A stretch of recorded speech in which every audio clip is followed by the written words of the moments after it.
Hey up, Sofa Squad, and welcome to another edition of On the Sofa with me, Black Sofa, and my co-host, Sci Niece. What up, party people? I'm totally kidding. It's only Thursday. And it seems to be just you and I at the moment. Hey, I mean, like I was saying before we went live, we've proven ourselves more than capable of carrying a show on our own. It would be awfully sad if we couldn't, now wouldn't it? Yeah, yes, exactly. So we may as well talk about the story that everyone's talking about to begin with. Oh yeah.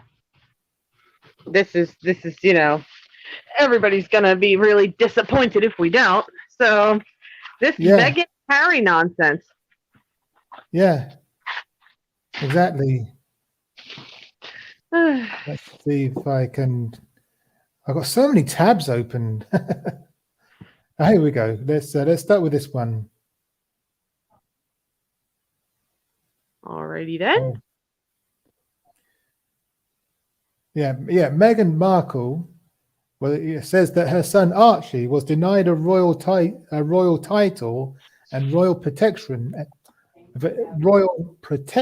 and that there were concerns and conversations about how dark his skin might be when he's born.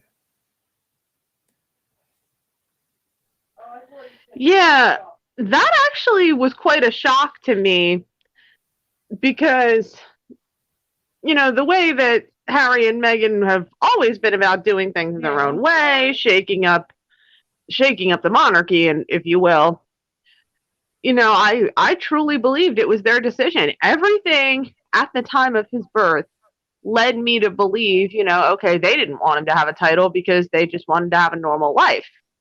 Yeah. So that's what I thought as well. Yeah, I mean, I hate to sound like, ever the skeptic, but it just makes me wonder, it just makes me wonder whether or not that's actually true. I mean, I think the truth will become self-evident as more sides of the story come out, though. Yeah. But this conversation about how dark his skin might be.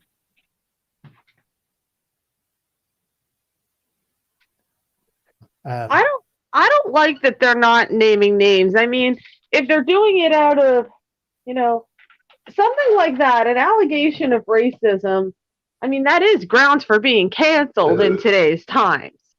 So the question is, who could it have been that they want to protect so badly? Assuming, let's assume, innocent until proven guilty. Let's assume they're telling the truth. Yeah. So, well, my money was on Prince Philip because he's got form. This guy. Oh, I mean, that's apparently it was made very clear it was neither the Queen nor Prince Philip. It wouldn't have shocked me if it was, because I do remember there being some kind of controversy over a remark made by Prince Philip that was racist in nature about not spending too much time in one of the Eastern Oriental countries. Yeah. Something about going slit-eyed. Yeah, but that's right. I don't think he meant to be. But, give me a gummy bear. I need one for this discussion. Yeah, but Prince Philip, I mean, he's famous for making racial slurs. Throughout his career. So my money would have been on him, but no, apparently not. So, but then it was Prince Charles either. Prince Charles does not strike me as the racist type. No. But, definitely would have been Camilla, because, Camilla needs to not piss everybody off. She's in a precarious position. Everybody's accepted her for the most part. Yeah. But could it have been Andrew? It could have been. I mean, Andrew's got. I don't understand why he doesn't have more heat on him. For God's sake, he was friends with Jeffrey Epstein. who did not kill himself, by the way. Well, yeah, that's a whole nother video for a whole nother time. That one. Oh, definitely a topic worth delving into at some point. But I digress. Yeah, but Oprah, pressed Harry on this issue, and Harry backed backed Meghan up. But he, again, he refused to share who the conversation was with. Yeah, so it's got to be somebody he's close to. Yeah. So I don't know. I'm inclined to believe them, to take them at face value. I wouldn't put it past anyone in the royal family, to be honest, to have that conversation. Archaic institution of monarchy begets archaic values such as racism. That makes sense. Yeah. And she went on to say, did you see the interview, by the way? How much of it did you see? I have only seen bits and pieces. Unfortunately, I don't have cable where I live, and I'm pretty sure Josh was hogging the TV to play Fortnite as he usually does, so I couldn't have tuned in on Hulu Live if it was on there. But I did see bits and pieces, and I have read up quite a bit on how the interview went. I do regret that I didn't see it. Now, had I been on second shift that day, I would have had the chance to see it because I think it aired at 8 o'clock our time. Yeah. Okay. So I do wish I had gotten to see the whole thing. Perhaps at some point I will get to see it, but alas, this was not the time. Yeah. I want to share a tweet from one of our political pundits called Femi.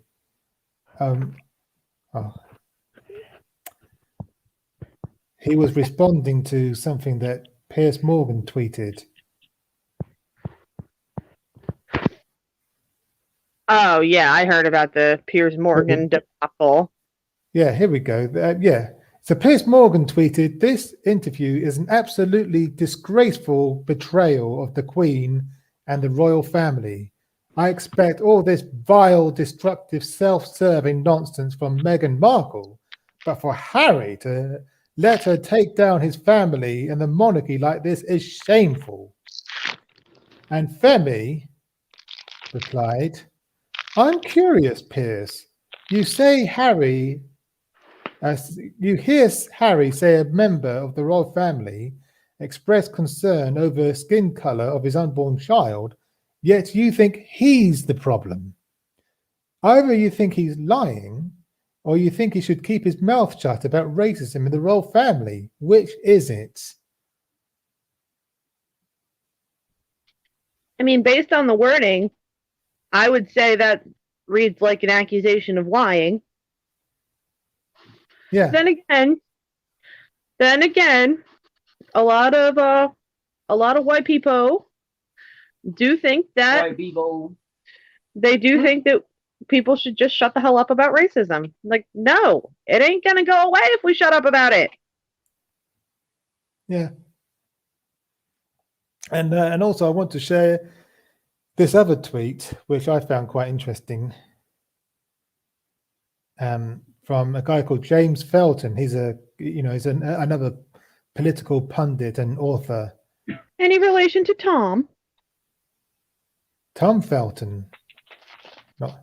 I'm not sure who that is, but you are fucking British. Are you telling me you've never seen a Harry Potter movie in your life? Yes, I have. I've seen them all, but Tom Felton, Draco Malfoy. Right.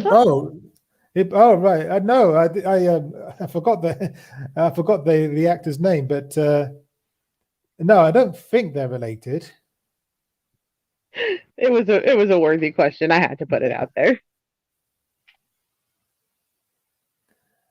Okay, so yeah, they dutiful and patriotic to the end,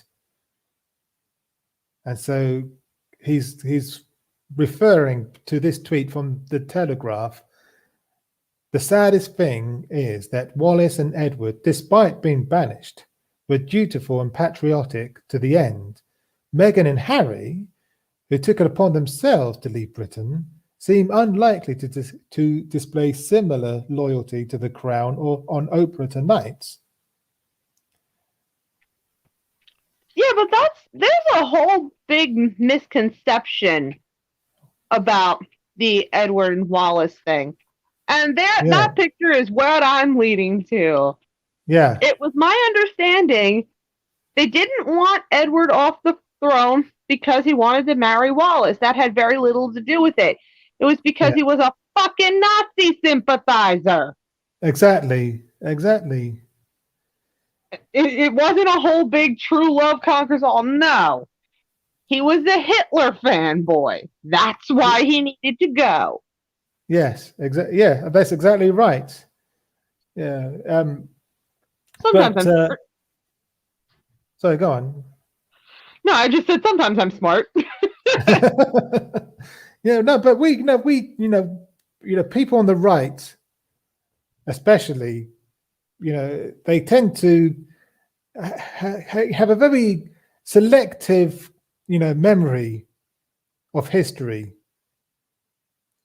They want to have never been spoken.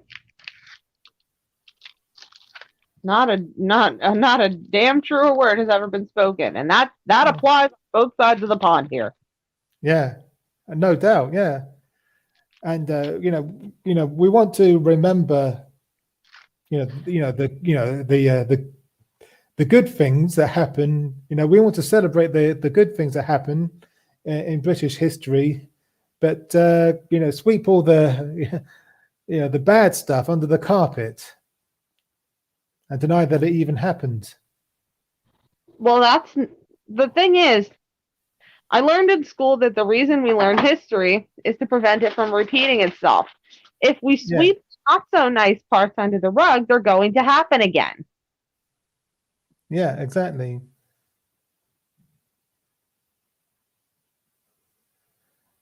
And you know that one? It's taught to favorite their country to make their country sound better. Yeah, Josh actually just brought up a very good point as well. It is his understanding, and he's probably right about this. He's not right often, but in this case, he probably is. I would say it's in every country. History in America is often taught in a light that favors the U.S., and it's probably the same over on your end of the woods. Yes. But, we can't, you can't paint your own nation as the good guy all the time. No, exactly. And the U.S. are undoubtedly the assholes in Vietnam. Yes. And I think James Felton, who we've just been talking about, he wrote a book. Let me see if I can find. I think I've got it actually on my, my Audible. Is that app worth it? I have thought about getting it. Yeah, I think it's worth it anyway. Hashtag not sponsored, by the way. But yeah, it's brilliant. Hashtag product placement. Yeah, here we go. Yeah. He wrote a book called 52 Times Britain Was a Bellend. And it's really worth getting. It's really worth either reading or listening to, because he goes through British history, all the times in British history when we could, when the British, monarchy or the British government, committed atrocities and it's really it's a fascinating read, and he doesn't pull any punches. Basically, he tells it like it was. Someone needs to write one about here. Someone needs to write one about when the United States was the asshole. Yeah, but Piers Morgan didn't believe that Meghan, felt suicidal. He basically accused her of lying? Well, I mean, it is the norm, at least in British media, to bash the shit out of Meghan. Yeah. So, but to outright accuse somebody of lying about a serious mental health issue such as suicidal ideation, that's over the line. Yeah. And but he got a lot of backlash for that. Suicidal ideation because and it's because a lot of people believe Meghan when she said that she felt suicidal. Well, that would be the proper thing to do in a situation like that. Somebody expresses suicidal ideation, you go and you get them some help. Yeah. I did read that she apparently approached one of Princess Diana's best friends on the issue and was basically told to fuck off. Yeah. Yeah. In not so many words. Well, no. I mean, I'm sure it was said in a much more diplomatic manner, but that was basically the gist of the response. Yes. And I want to show a clip from the program that Piers Morgan used to be on until recently.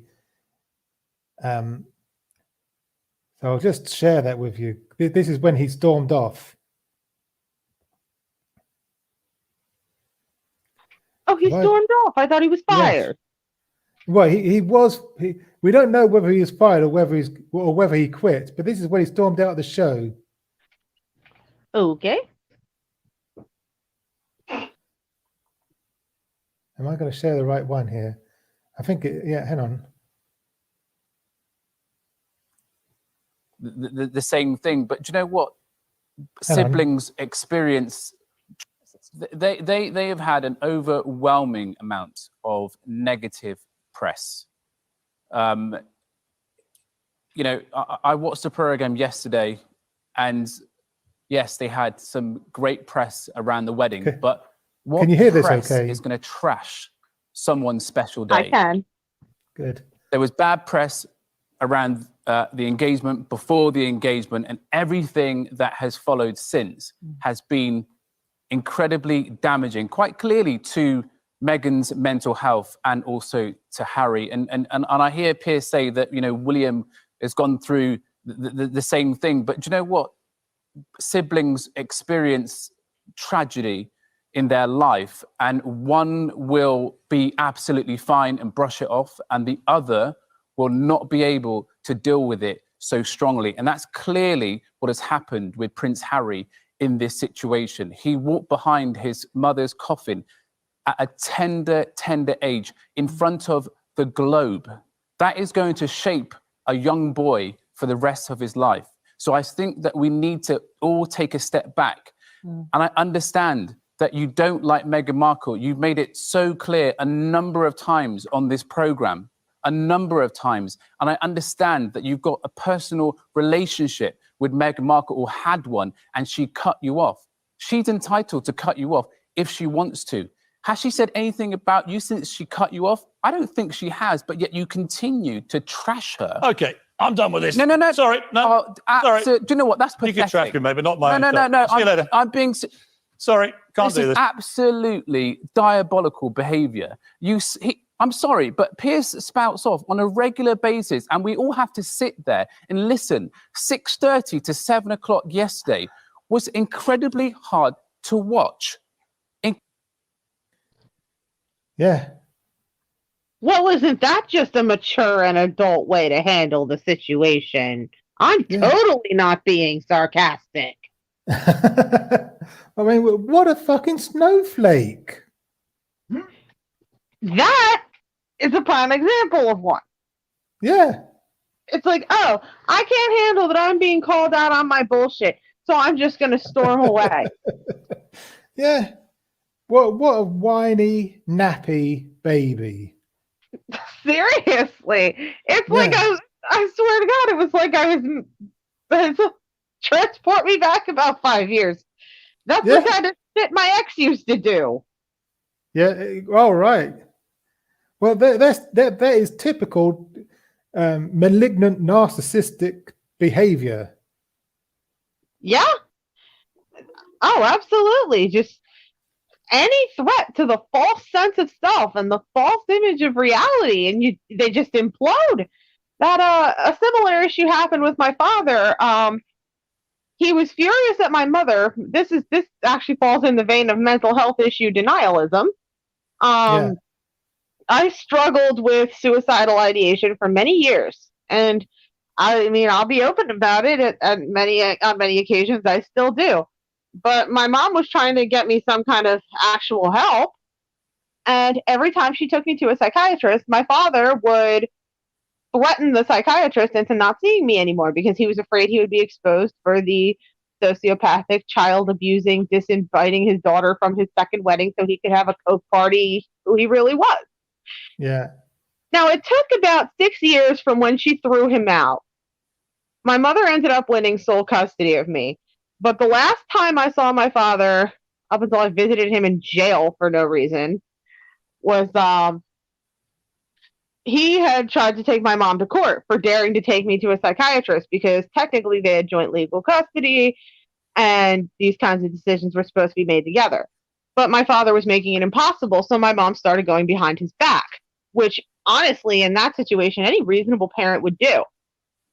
And then, because of my age at the time, I believe I was 15, the judge ordered that he was going to speak to me in private. And that scared the shit out of my dad. He came to me and he's asking me, do you not want to see me anymore? Is that what this is about? I said, honestly, no, I don't. He had a fucking conniption. Give my ex-wife everything she wants. Da, da, da, da, da.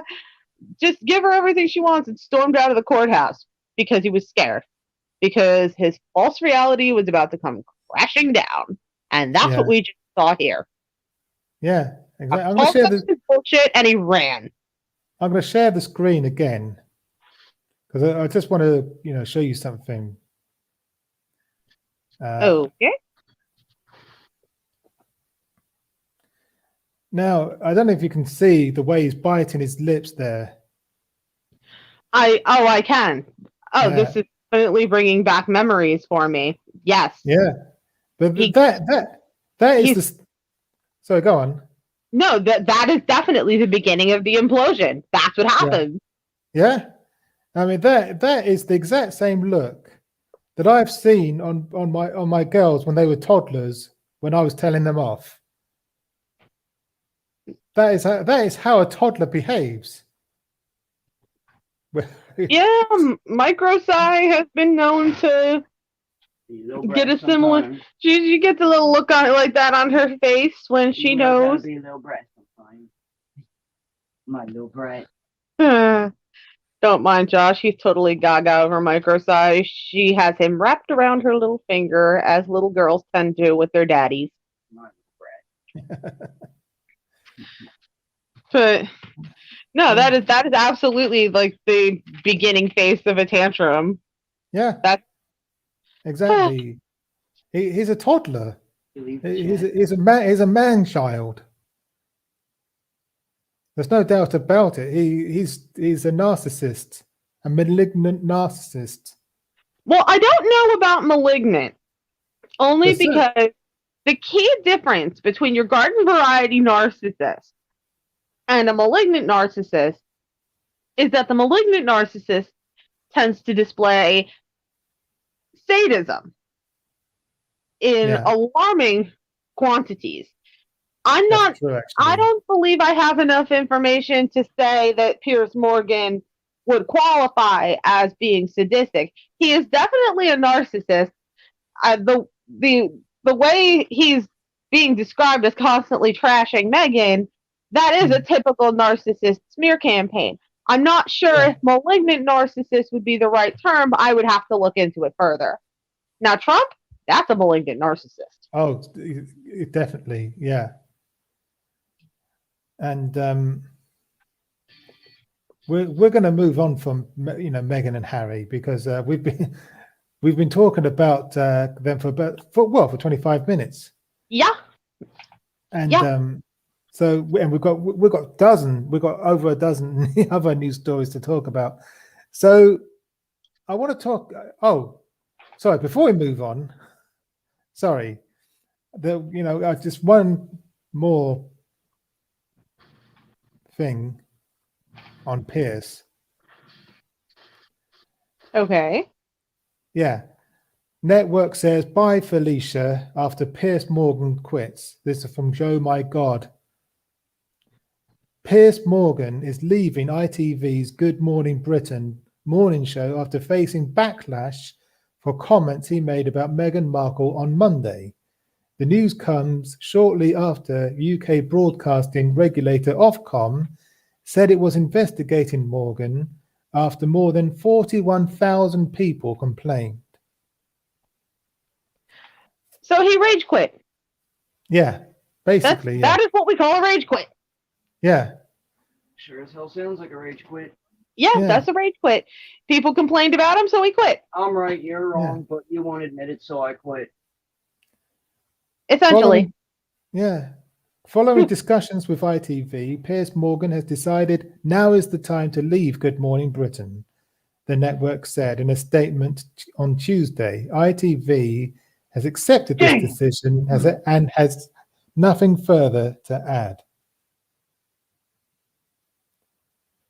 So there you have it. He's left. Good riddance. Fuck him. Yeah, and I guarantee that's what we said as soon as the door hit him on the way out. Yeah. So, where do we go from here? We've got quite a bit to cover and quite a little bit of time. Yeah. Let me see now. Did you want to talk about the stimulus lovely checks? Breaking news from yesterday over here. Yes, the stimulus checks being approved. Yes, the bill has been, it has been approved, which is fantastic if you ask me. So basically, the House had passed an original bill that had to get kicked over to the Senate. For those of you on Mike's side of the pond who are not familiar with how our system works, legislation has to pass both houses of Congress in the same form.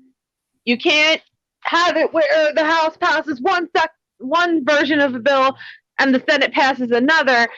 If either House of Congress makes changes, it has to go back to the original House of Congress that wrote the bill to be approved before it goes to the president.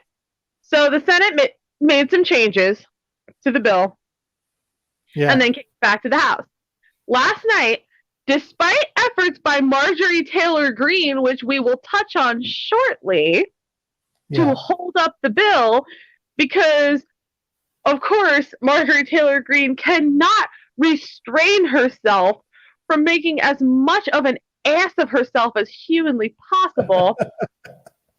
Yeah. Am I wrong? You laugh, but I'm right. Yeah.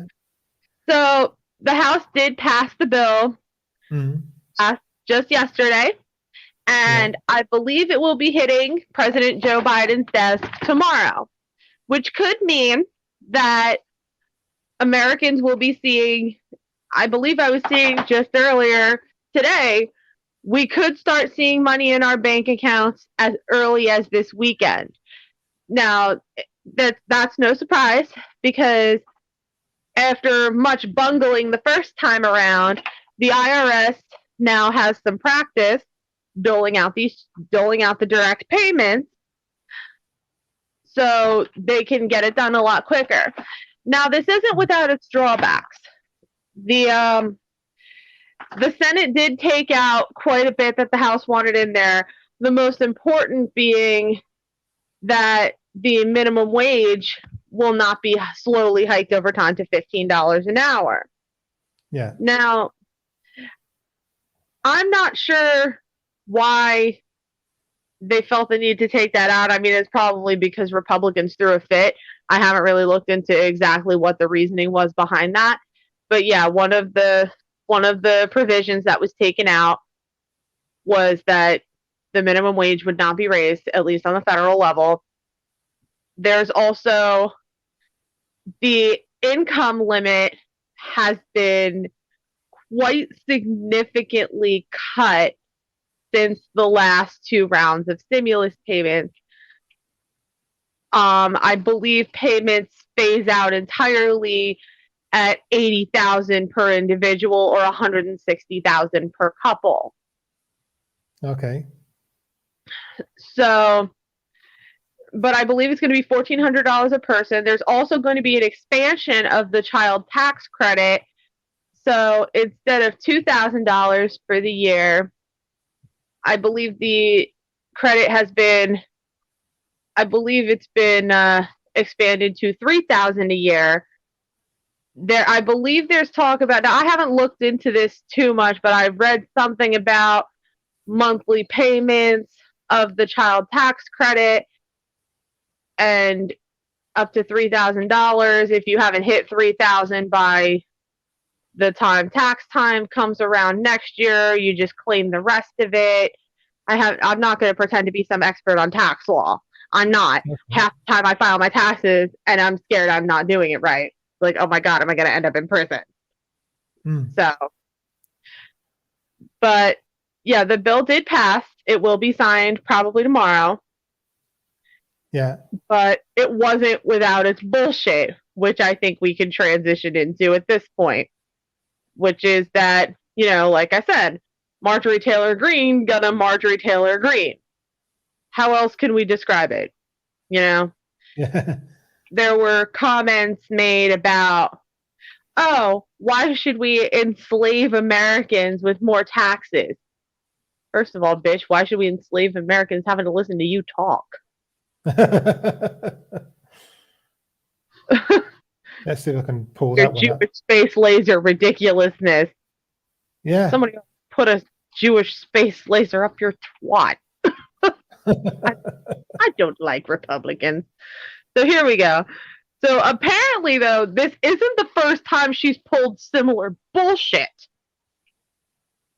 Yeah. So Georgia Republican Representative Marjorie Taylor Greene forced the House to delay debating and voting on President Joe Biden's $1.9 trillion stimulus bill on Wednesday by using a delay tactic she's used many times.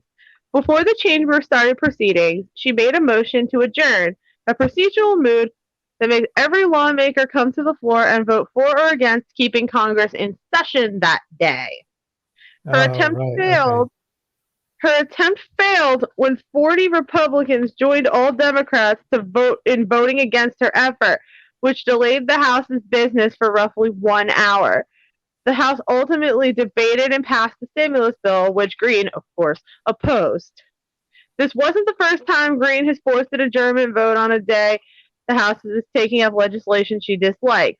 Wednesday marks the 4th time in recent days Greene has moved to adjourn. So, yeah, this is a similar bullshit tactic. I don't like this bill, so I'm going to pull stalling tactics similar to that of a little kid who doesn't want to go to bed yet. Greene made motions for adjournment in protest when the House took up H.R. 1, a sweeping voting reform bill, and the George Floyd and Policing Act. It's kind of hard for me to see on this tiny little screen. She made attempts to adjourn in February before the House voted on the Equality Act, sweeping legislation prohibiting discrimination on the basis of sex, sexual orientation, and gender identity. So, oh my God, them gays and them women might have rights. I better try to put a stop to this. Yeah. The House stripped Greene of her assignments to the education. Oh my God, who the fuck would put her on the education committee? Right. And Labor Committee and the Budget Committee in February for a litany of incendiary, conspiratorial, and menacing social media posts before she was elected. Frankly, I don't get why she was elected in the first place. Then again, the South be stupid. Then again, they did get Loeffler and Perdue out in favor of Ossoff and Warnock. But that's probably more to do with people in the more urban areas, which are heavily blue, actually turning the fuck out and voting. That's very important. You know, my fellow Americans who are on this stream, fucking vote like your life depends on it, because it does. Exactly. So, after Green was booted from her committee assignments, she argued she'd now have more time to obstruct democratic legislation.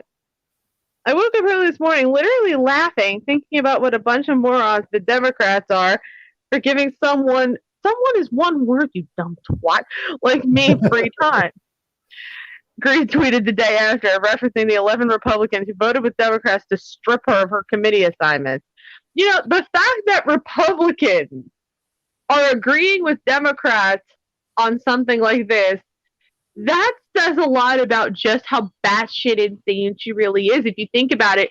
Because normally Republicans will do anything to be like, but fuck the Democrats. We're just gonna do what the Democrats don't want. Just it's like an extreme cluster case of oppositional defiant disorder. My God.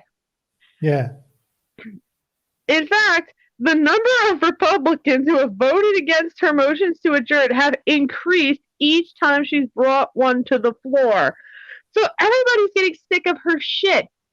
Yeah. Perhaps I can be hopeful. It's probably stupid of me to be hopeful, but I can be hopeful. Cat, run for president. You can do it. I'm not running for president. I'm not 35. The Constitution doesn't let me. You'll win. No, what I'm hoping, though, if more and more Republicans are getting sick of her shit, maybe they'll fucking expel her. That would be lovely. We can but dream. That's all we can do. I mean, I doubt that's going to happen. I don't think they'd go that far. She'd have to really, really fuck up. And she already has. And yet there she sits. Yeah. She's like a fucking junkyard rat on a pile of trash thinking she's queen shit. Yes. And we tell I don't like her yet. Yeah. Well, did you want to say anything else about this, or shall we move on? Let's see about this tweet here. This I did not get the chance to see. Okay. I just made a motion to adjourn to stop Congress from passing the $1.9 trillion massive woke progressive Democrat wish list. Yo, fuck you, bitch. Those are your constituents with no jobs because everything has to close, at risk of dying every time they leave the house. You care that little about the people you're supposed to represent that you're just spouting on with your bullshit? They really need to vote her the fuck out. Definitely. Yeah. She's a nasty piece of work. You are too nice. Do you know that? You need to work on that. You're too nice to people who don't deserve it. Yeah. We need to. So. I think I need to rub off on you a little more. Don't worry, that'll come with time. I'm a good influence. Not really, but no, that's all I got to say about that before I drive myself insane. I think I'm going to light another cigarette after having to think about her. Thank you, Josh. Hears me say I want to light another cigarette, tosses me the pack and a lighter. I don't want you getting in my way. Oh, so it wasn't a selfless act. It was because he didn't want me to get in the way of Fortnite. Oh. Anyway. Oh. Sure. A little bit of both. Let's kick the puck back over the Atlantic.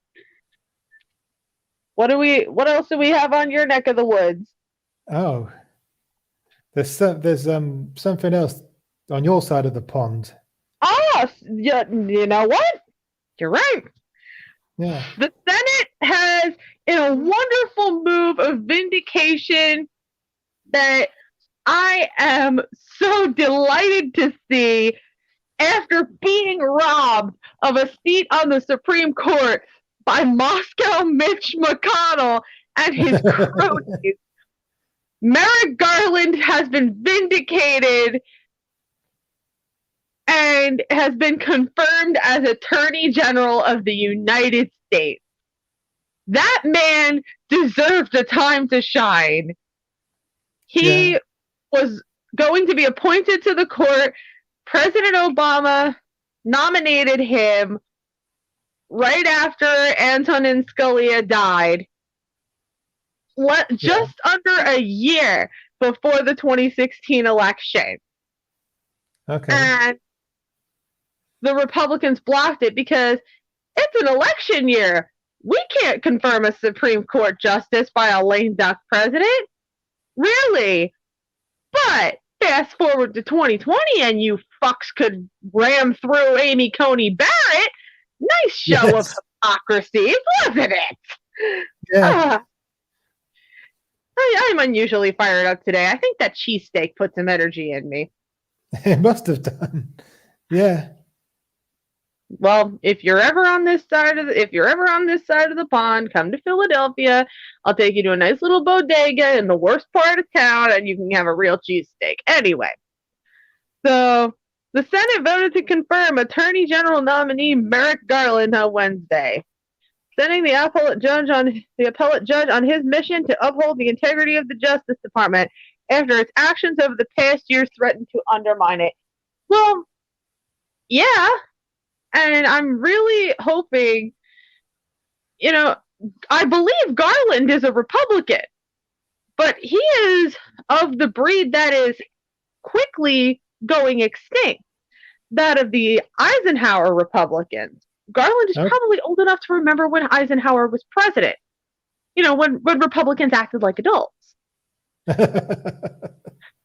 And had two brain cells to rub together, the mythical unicorn of the Eisenhower Republican that people my age aren't old enough to really remember.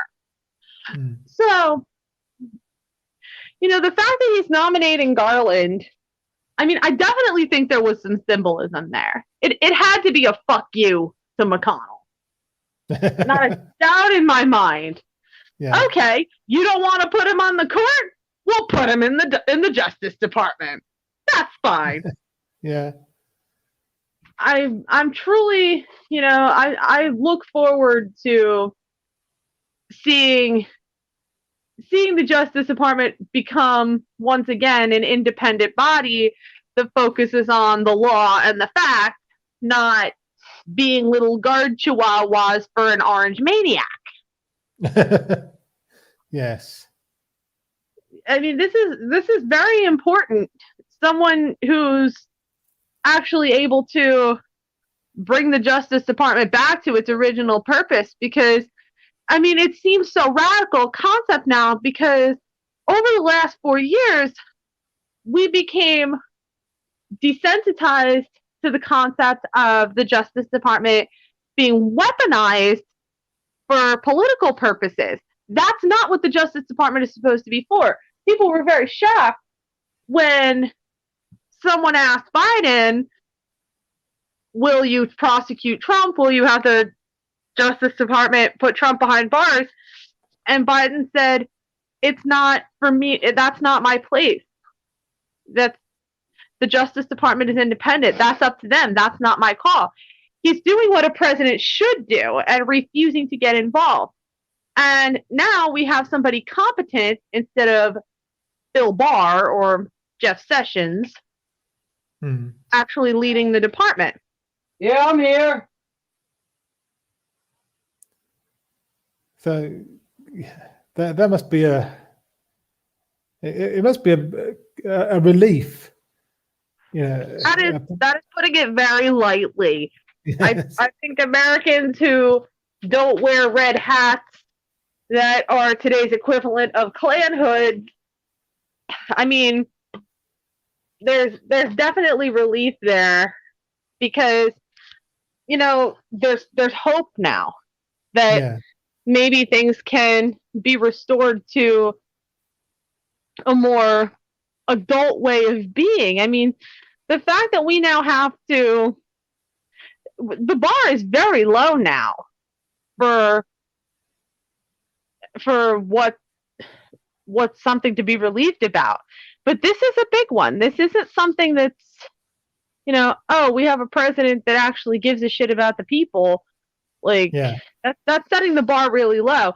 But now we have an attorney general who will actually behave as an attorney general should and not be the president's chihuahua. Yeah. People can disagree with Biden without having to worry that they'll face some sort of retribution from the Justice Department. Yes. Yeah, exactly. Yeah. So that's really good news. It is, but I honestly, in my personal opinion, the best part of it is basically that, Garland finally, he got some justice. Yeah. He was robbed for no reason other than pettiness on the part of the GOP. So it's, there is a massive, it's a massive symbolic act here. Just, Garland was supposed to be, he deserved better than what he got at the hands of the GOP. So now that Democrats have control of the Senate and the House, we can finally get some shit done, and this pandemic can be brought to its knees. And I truly am hoping, though, to see some accountability. I just hope that Garland's motives aren't purely vengeful in nature. Not that I would fault him if they were. So, yeah, that's about where we're at for this side of the pond. Two very big developments, both very good. Yeah. Yeah. We haven't got a lot of time left, so there is one before we get to our "and finally" story. Yes. There's one story that I want to, that I want to talk about. Yes. Let's get to that. So, because we've got quite a few. Which one was it? So, yes, I think.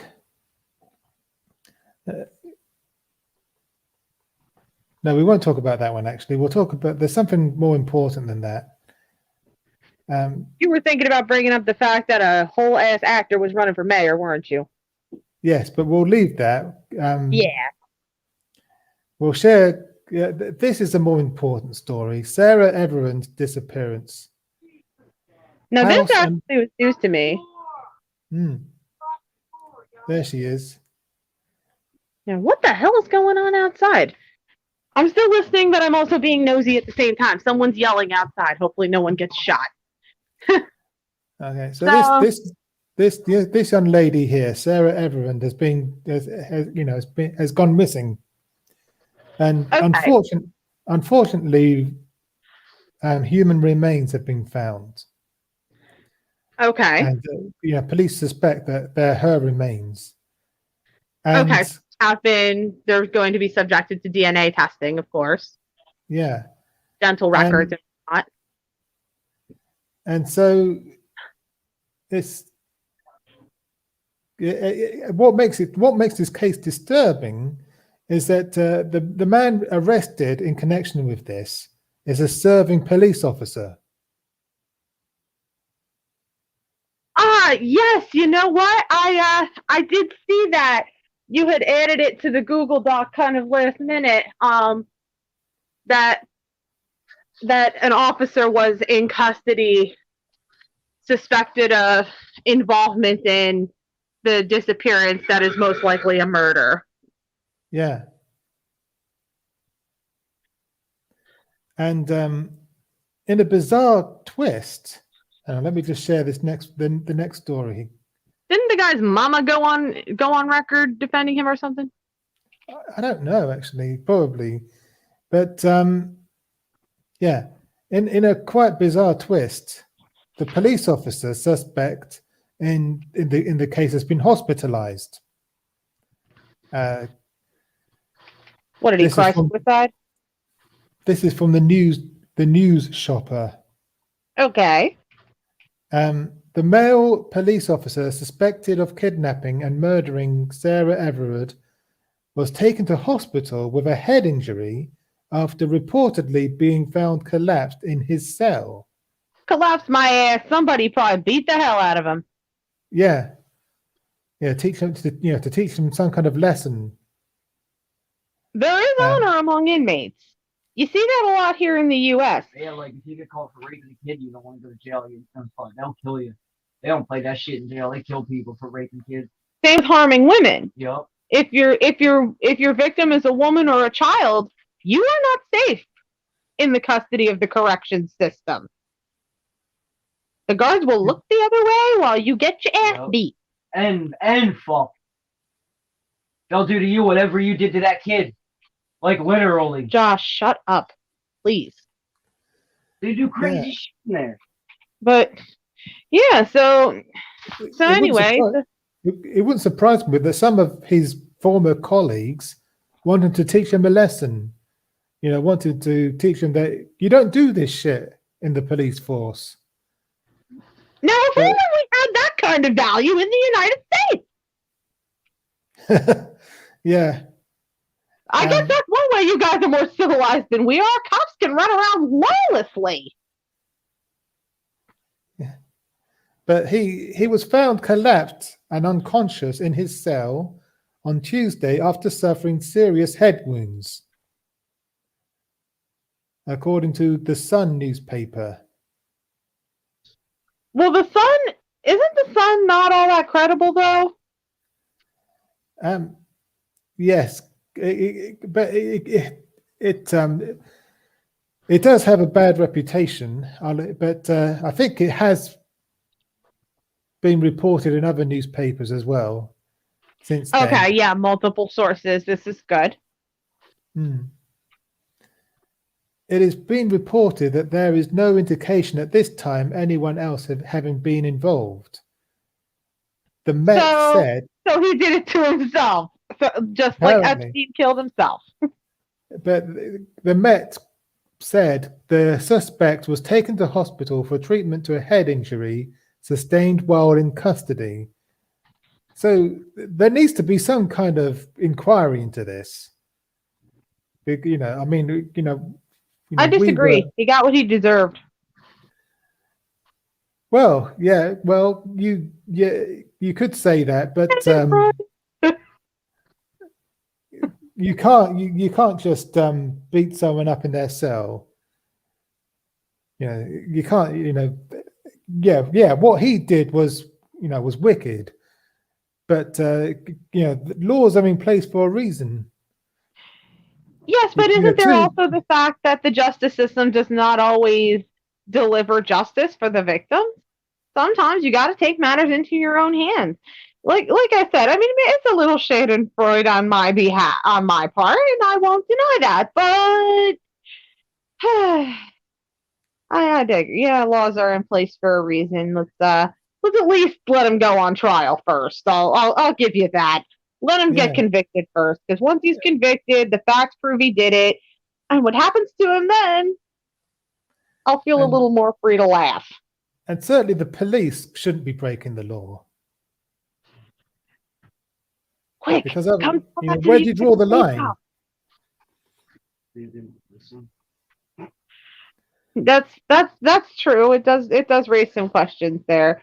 But I have to say, if his fellow cops whooped his ass, that's actually kind of a refreshing, maybe there's still some good left in the world. Maybe there's still some honor left in the field of law enforcement. Yeah. Their claim is he beat his head against the wall. Hi, Purple. Yeah, their claim is he beat his head against the wall, huh? Well, somehow I don't believe that, because I don't think the body's instinct to preserve itself probably would not have allowed for someone to... I don't think the human body would allow for him to have beaten his head so severely against the wall that he collapsed, unless he only did it once and misjudged. But that seems kind of sus to me. Yeah.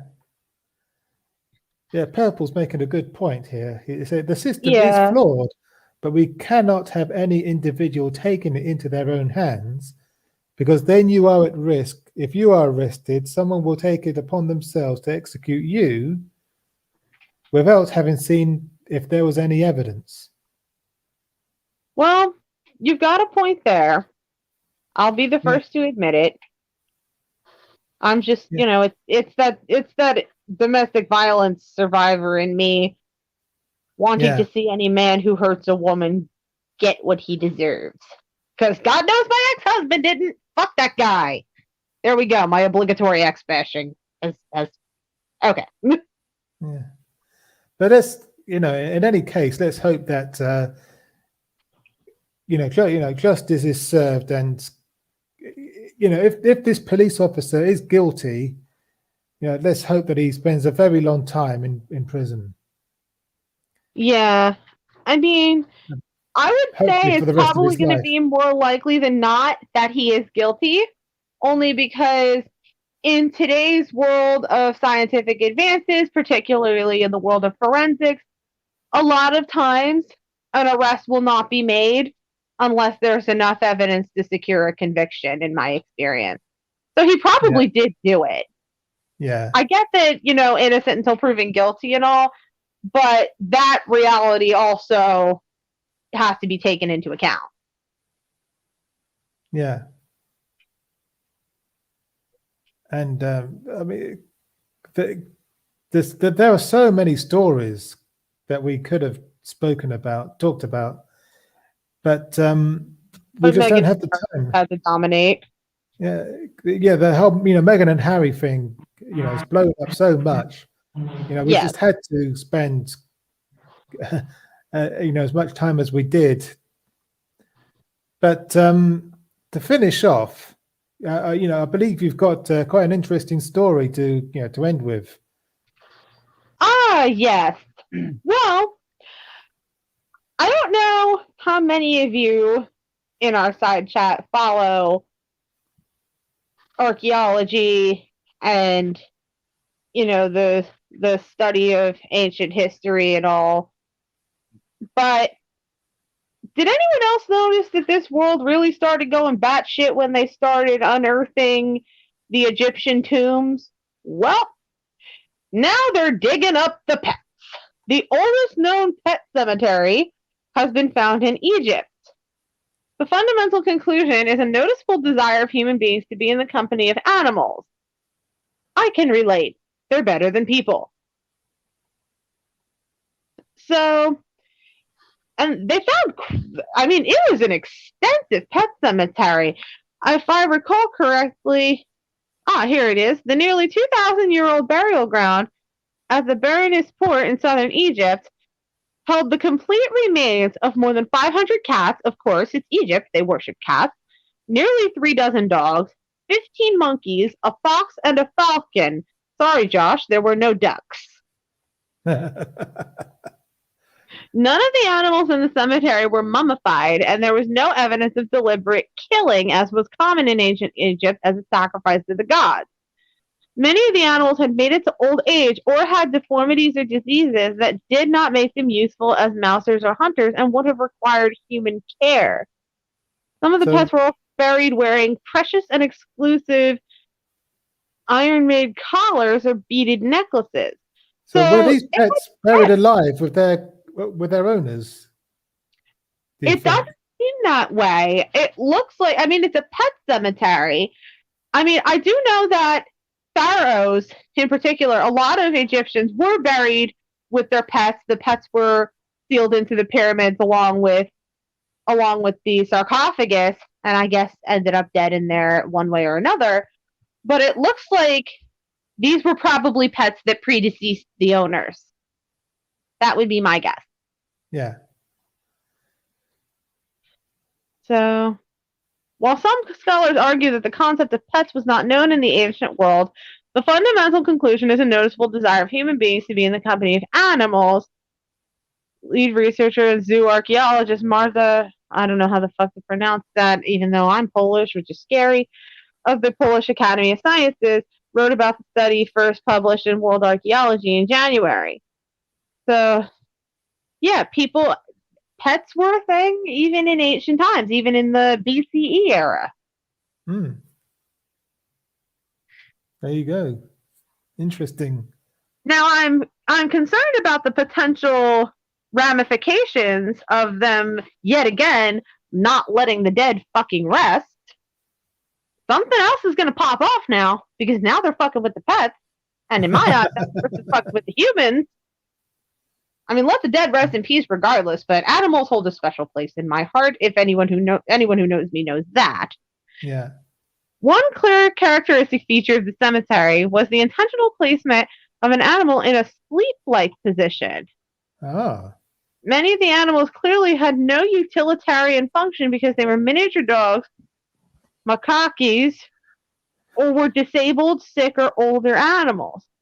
Both the careful preparation of the burials, the remains of their diet, and incontrovertible evidence of the human care of disabled individuals draws us to the conclusion that dogs, cats, and monkeys enjoyed close emotional relationships and deliberate care.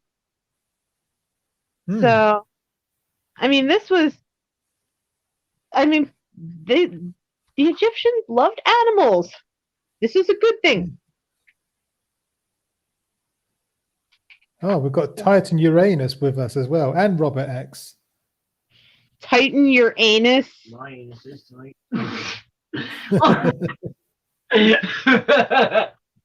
You know what, Josh?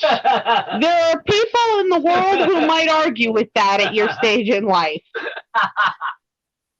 I fucking had to do it. I'm so sorry. I had to do it. You gave whoever said something about a tight Uranus gave me a perfect opportunity. No, Josh, I shouldn't tell you this. That's somebody's username. Tight Uranus? Titan Uranus. Oh. Oh. So basically, clench them cheeks. Clench, boy. I'm going to kill him, and they're not going to find his body. And yet, that's why you're sitting there, purple from laughing your ass off. Oh my God! That's my name. Wear it out. Wrong word choice, buddy. He's going to run with it, and he's not going to stop for approximately 3 to 5 months.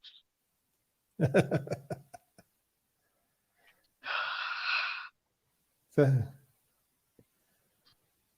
yeah, very interesting. Anyway, I see some of the animals were wrapped in blankets or makeshift coffins, and others were accompanied by items like large vessels or dishes. A piece of ceramic with a note on it, an ancient text message found at the site, told a cat owner not to worry about the pets while they were away, while the pets were still alive, because someone else was taking care of them. The cemetery was established in the 1st century AD during the country's early Roman period. Berenice at the time was an important port and trading post between Egypt and other parts of the world.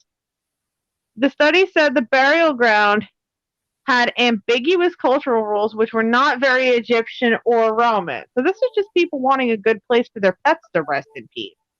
Yeah. The cemetery at the archaeological site, which has been excavated for years as an ancient Egyptian dump, well, that's just bad mojo, was found by accident in 2011. And I cannot see that, it's so tiny. Became involved after archaeologists first started finding the pet graves. Their research was finished last year. Okay, so are they going to leave them alone now? I hope so. Let those poor animals rest in peace. They deserve to. Yeah. I'm telling you, though, they need to stop fucking with the Egyptian tombs, animal or human. That shit did not start until they started fucking with it. Yeah, my friends and I have a group chat called 2021 Bingo. And I actually at one point made little bingo cards for everybody. And one of the spaces on a few of the cards was yet another tomb getting fucked with. Everybody can cross that off now. Yeah. So you've got an interview coming up in about 25 minutes or so. Yes. Like I've been saying, a double whammy tonight. I'll be interviewing Skeptic Skeleton, and he's a really nice guy actually, and so yeah, it should be a really good interview to watch. So stay tuned to Black Sofa. All right. I will try to tune in if I can, but I really do need to make sure I'm not half dead at work. So, because I got to work tonight, unfortunately. We're dealing with some staffing problems, and it's about time I stepped up. Normally I do, but I've been grieving the recent death in my family, but, I can't cling to that forever. So duty calls, and so does my paycheck. Yeah, fair enough. Duty. And I'm going to hit you, Joshua. You said duty. Everybody, please excuse my 28-year-old boyfriend who is perpetually 4 years old. And on that bombshell, we'll say good night. And if you've liked this video, then do subscribe and hit the bell icon so you never miss another video. Okay, bye for now. Bye, Felicia's.